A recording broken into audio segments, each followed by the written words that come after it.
So, for example, you may be familiar with the Little Mermaid.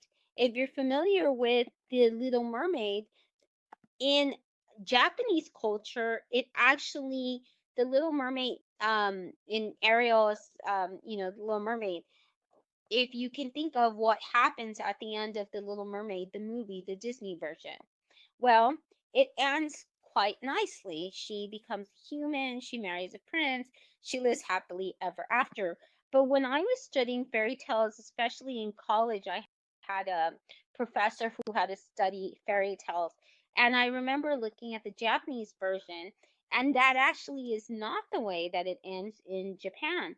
For their version of that fairy tale, she actually turns into seaweed. She doesn't turn into human. She doesn't get the princess love.